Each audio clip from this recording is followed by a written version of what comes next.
said that, let me start with the persona-based lead gen. So let me click on that. Now, the way we do this is we create two models. One is an account model, and another one is a persona model.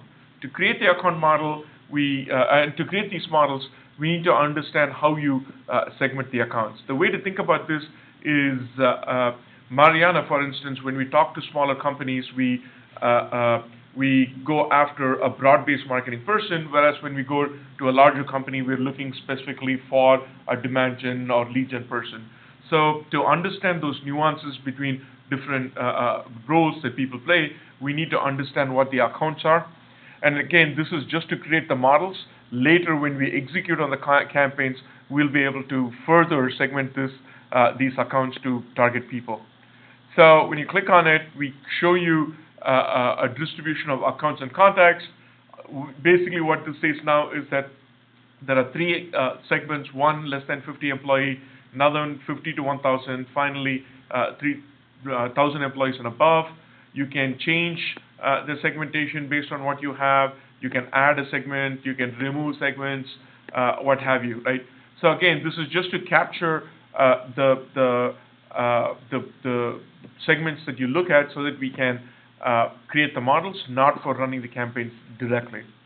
So once you do that, yes, Liz. I have a quick question. We had talked about, I see that it's up to 1,000 people per account, and the companies we're going after now are definitely above that. We're going after large enterprise companies, so we're able to segment those accounts, 50,000 plus, 10,000 plus.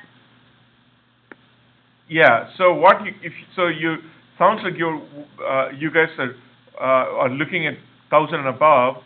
So what you could do is to have a segment below 1,000 to have an exclusion segment, and then have segments for people above that, right? 1,000, 5,000, 5,000, 10,000, and 10,000 and beyond. So that's one way that we can accommodate how you guys are looking at your account segmentation. Does that answer your question, Liz? Yes, thanks. Okay. So once we get the segmentation, the next step for us is to get historical data to create a model.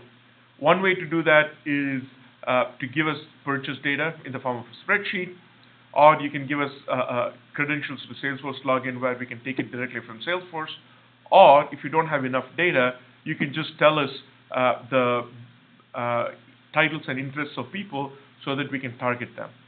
So I'm going to click on that now, and I'm going to add a persona. So for instance, when you type VP of IT, so what the software does is it goes and finds other titles which are semantically similar to the title that you input. So here you see VP of IT, VP of Information Systems, CIO, VP IT, and so on and so forth. So the software automatically goes and figures out all these semantically similar titles. So this way you don't have to sit down and think of all the titles that could matter, right? And so it makes your job easy in terms of being able to find it. And secondly, you can narrow it down further based on people's interests. So in this case, I'm going to type telephony, for instance, and it'll come up with a list of interests which are similar to telephony, so VoIP, Ethernet, and so on and so forth. So the key point to note here is that so two things. One, we can target people based on their titles and interests. That's number 1 point. Secondly, the titles get expanded and the interest gets expanded in a semantic space so that you don't have to worry about figuring out all the different titles that you can think of, right? And one thing that I want to demonstrate is how the semantics fits within what we do. Now, earlier when I typed VP of IT, we came up with a whole bunch of IT-related titles. Now I type VP of IT Sales that you see here, and we are coming up with a whole bunch of titles which are more sales-related. So the reason for showing you this is to say that it's not a keyword-based search of these different titles. Rather, it's a semantic search of people who have semantically similar titles. And that's basically what the software does in the background. Do you have any questions, Liz, before I move on? Yeah, wow, that's really impressive. But I just have a question about, as far as, you said I have to provide historical